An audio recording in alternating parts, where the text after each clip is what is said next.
Hey guys, have you ever stared at a blank wing for hours or days or even weeks just trying to figure out a paint scheme for it? Yeah, me too. And that's what we're going to talk about today.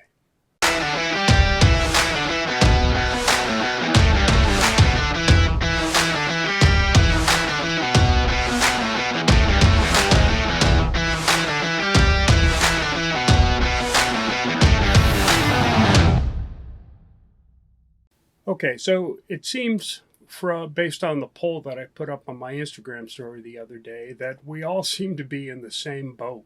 We have painter's paralysis, which is a condition that basically we're so indecisive about our paint job that we sit and stare trying to come up with a perfect job instead of actually building the wing, which really just stops the entire build process completely because you can't go any further. You can't get that wing built. You can't get your lamb on. You can't get the electronics in and get going, get it into the air. As you can imagine, I build a lot of prototypes when I'm developing a wing. And I found early on after painting the first few that it really takes a lot of time. So what I do is I build the wing up quickly, laminate the white wing, and get it out into testing. And you'll see that strewn around my shop are a bunch of white prototype wings.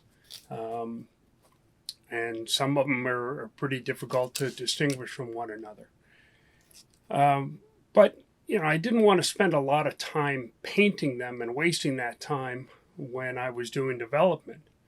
But when I'm at the end of the development cycle, when I've got a prototype that looks promising or is the one I've decided I'm going to go ahead and push to production, I'd like to put some color on that wing. And rather than stripping off the laminate and painting it and then relaminating the wing, I wanted to find a different method for doing it. So a couple of years ago, or a year ago, when I was developing the 28, I happened to be walking around my local hobby shop and I came across a big rack of multicolored rolls of good old-fashioned fog Monokote. If you're not familiar with Monokote, Monokote is a vinyl coating that's used on more traditional wood and balsa airplanes. It's pretty light.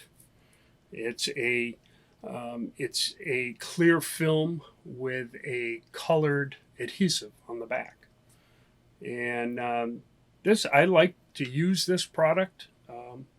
And I like to use it for a number of reasons. For instance, it can be applied at any point in the process. I like to put it over the laminate. I don't think it sticks well to the bare foam. So I'll put the lamb on and then I'll put the Monokote over the top of it.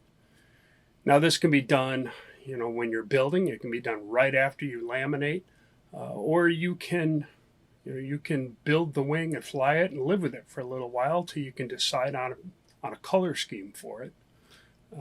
It is a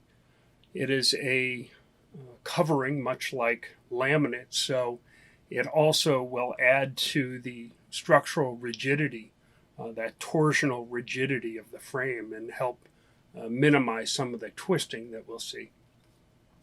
It's light. It weighs, and for the 63-inch wing, it's going to come out at just under 3 ounces to cover the entire wing. So it is light.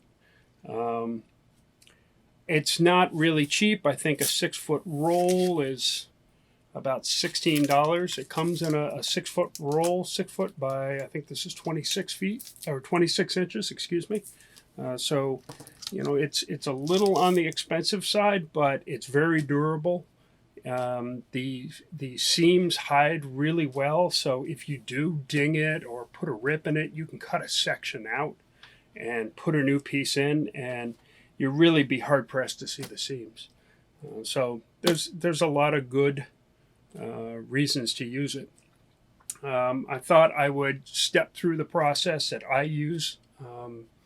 I'm getting ready to recover my 63, which has seen its share of abuse. I have crashed it a couple of times. It has been covered in the past. I have pulled out the motor mount at least 3 times, trying different motor mounts. I have recut the back and the elevons, trying different configurations. I have just switched it to putting elevons just on the outside halves of the wing panels. So it has seen its share of modifications, as any prototype would. So I thought while I was getting ready to cover this, I'd just share my process with you guys. So what I like to do when covering a wing with Monokote is I like to do the areas up front, the detail areas. So if you can see, the back of this wing is sculpted so that I can quiet the prop down, get some cleaner air back to the prop, make it a little more efficient, a little quieter. So that's a difficult area to cover, both with laminate and Monokote. But all the way around the edges, I've gone ahead and put in my Monokote all around the back and brought it over the top and the bottom. And then what I'm going to do is bring the full sheets of Monokote over the top and bring them right to the edge, and that's going to seal them. And what that does is it allows you to put the Monokote around the back of the wing and then lay the full sheet on top.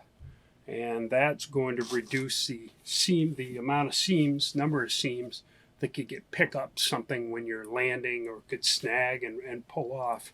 So all of the seams are going to be facing back.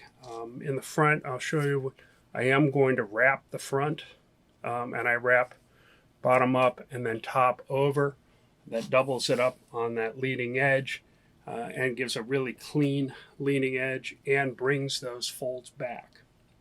So we're going to go ahead and get started. Really all you need is a covering iron. Now the manufacturer recommends a sock so that you don't scrape up the Monokote, but I don't have one and I've never really felt the need to use one. I use it on my normal laminate setting here. The Monokote will tack down at about 214 degrees. And then at about 230, 245, it'll start to shrink all the way up to about 350, I think. So on my iron, I know that my tip is cooler. The toe, or the ball of the foot in here, a little bit warmer, and then it's much warmer here in the back. So I'll use the nose to set the tack on the coat. And then as I work it down, I'll start using more of the iron to the hotter part, which will shrink this Monokote. And it has a high shrinkage, so it works. It will hide a lot of sins and pull a lot of wrinkles out. So let's go ahead and get started. Okay, so on any of my wings, I really like to start covering on the bottom, and I'll do the same thing. I'll cover my lamb on the bottom. And I'll use the Monokote starting on the bottom. It gives me a chance to get in and experiment with it a little bit to make sure that I have the process down, and if I screw up, it's on the bottom, and most people aren't going to see the bottom. One thing is, if you have been flying your wing for a while, I would suggest making sure that your Monokote, your laminate is tight. So go back over that with the iron or bring out the heating gun if you need to. And then also make sure that it's clean. If I've flown for a while, I'll hit this with some alcohol, rubbing alcohol, and just clean the surface off to make sure that the laminate sticks well. On a smaller wing, I don't really have a problem with running a piece of lamb or a piece of Monokote across the whole thing. But on a wing this size, it would just, I'm not sure it would work, and it would just be really unruly. So what I'm going to end up doing is covering a half at a time, and that will allow me to position it a little bit better. And like I said, the seams hide very well, so we'll just go ahead and cover half at a time. It cuts, Monokote cuts well with a good sharp razor knife or a pair of scissors, but I usually end up using a knife. Now, the thing to remember when you're working with Monokote is that there is a plastic backing. Okay, this is a protective cover so that the adhesive doesn't glue back to itself, and you need to make sure that you get that piece off. Line everything up, make sure that I've got enough to cover the area that I want. Get everything covered. There we go. And then I will start running the heat right down the middle of this wing. Now, one thing that you can do with this, as you start to apply the heat, you see it's going to pucker up a little bit because it's starting to shrink, is that I like to run my center line right down the wing here, pulling it tight as I go, making sure to get as many wrinkles out as I can as I bring it down. So now this centerpiece is tacked in. With that tacked in, I can hit these areas and start working my way forward and back.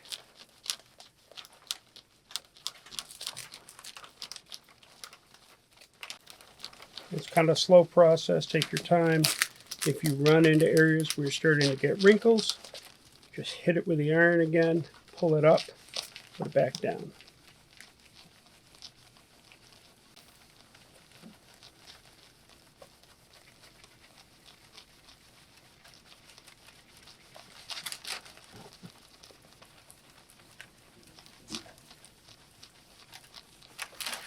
Now, it's always best to have as clean a lamb application underneath as possible. As you can see, this wing has been through hell, so my lamb is not in the best of condition, and unfortunately that will end up being reflected in the final job. So again, you want your lamb to be as clean as possible. Okay, so while you're doing this, it's coming along well. While you're doing this, you can sometimes seal that edge.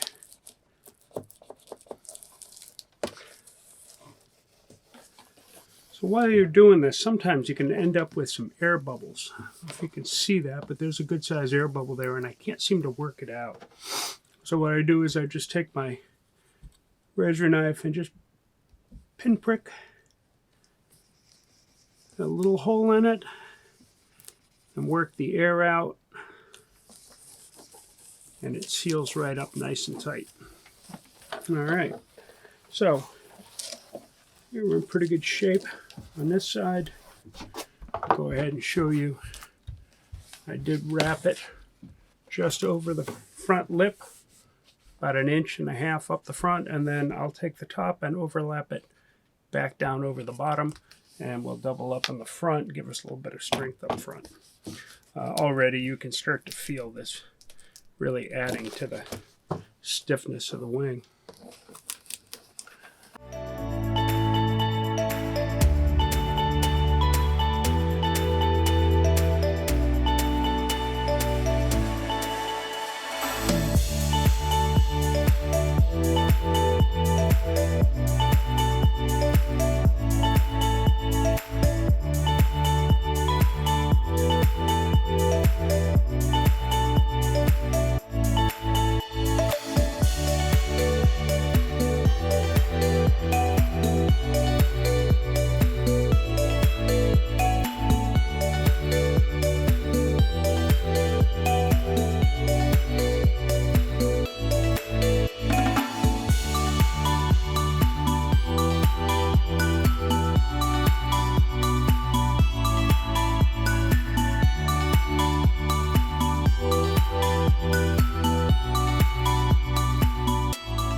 Okay, now the top is where things get a little interesting.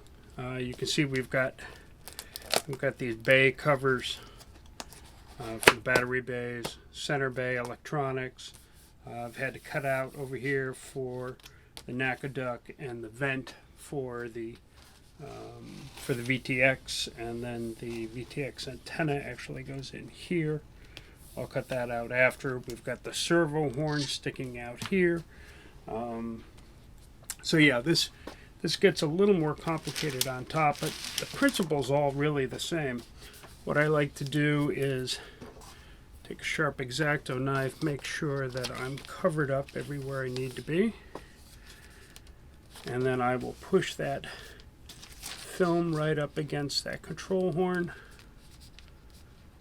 and put a slice right at the base, and that I'll slip that right over the control horn. That now becomes my pivot point, the point from which I'm going to work out to cover this whole area. Because that really can't move, I really don't want that area to move, that's where I'm going to put it down first. And then it's just a matter of working out like we've done everywhere else. Now, I'm using Monokote because that's what my local hobby shop has. But there are other things you can use. There's something called Ultra Coat, which is the same type of idea. I think it's a little bit lighter, and I'm told it doesn't offer quite the torsional rigidity of Monokote. I think Monokote goes on a little bit stronger, stiffens up. There's something called, for the guys over in Europe, Aura Cover, which I think is like Ultra Coat. I was talking to Felix Lobear, if you guys have heard of him on Instagram. He's over in Frankfurt, Germany. He does these large-scale, ultralight, scratch-built planes out of wood and covers them in that Aura Cover. And he's good friends with Rami RC. I don't know if you guys have seen him. He's a guy that makes the large EDF airliners. His stuff's really amazing. I enjoy following his feed. I'll link those guys in the description down below in case you guys haven't seen them. So, I mean, this type of material is going to be available pretty much everywhere. You can order it online and get it at your local hobby shops. So now I'm just doing the same thing we did on the other side, just working it out. It's going to get a little more complicated when we get in here. You can see it's hard to get over all these covers, but I have 4 bays on the top on this thing. So, you know, it's a little more work, but you get there. You get the idea. I like to keep going in just little circles. You know, working the bubbles out, stretching it, shrinking it as I go. Sometimes you'll find that you get these little puckers. And before you rip them up, if they're not bad, you can just go over them and it'll shrink up and they'll just completely disappear. So here's the edge of a bay here. This is where things get a little complicated. Okay, so I'm just moving along here. I'll show you. This is what I'm doing with the elevons on here. I've cut them, and I'm just going to fold the elevons down all the way, and just apply the Monokote to the top of the elevon here. The bottoms I'm going to do separately. I've already done the hinge area underneath when I did the detail work. So there's that. I'm just doing this with them in the down position so that I know that I can get full range of motion. There, that looks pretty good. This stuff is kind of hard to cut cleanly unless you have a really sharp blade. So I suggest getting a brand new blade when you do this. Sometimes you pick up a little bit of this black adhesive. Usually you can just hit it with a little bit of rubbing alcohol and that'll come right off.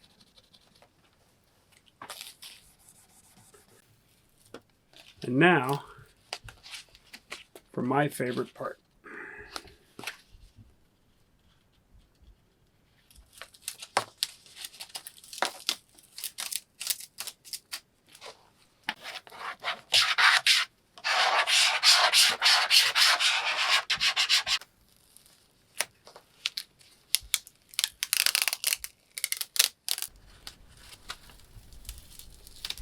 Okay, so the way these work is you peel off the backing.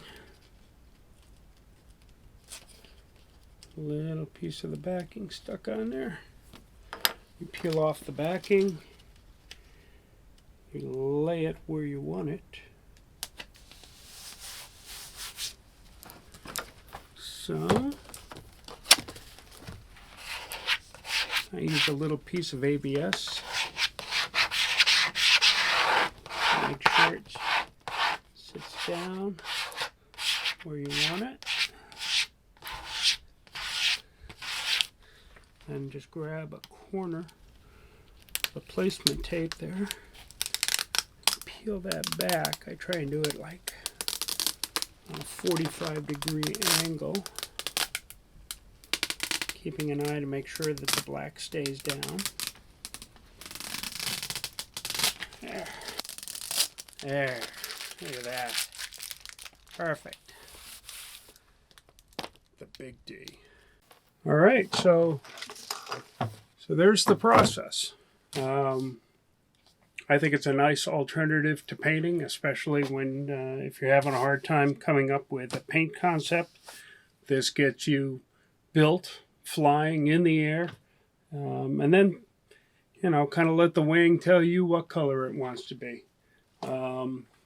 This one, I've always had a soft spot in my heart for the Bumblebee yellow and black.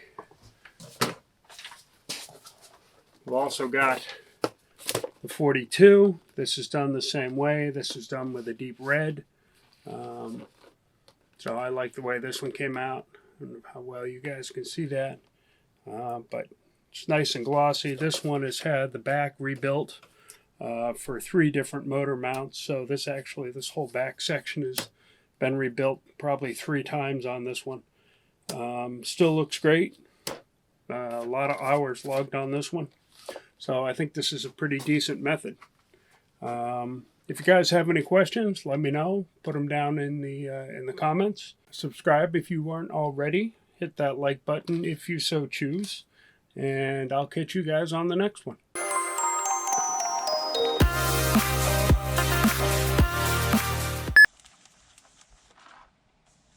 There. Ow! Son of a... Shit, that's hot. Ow! God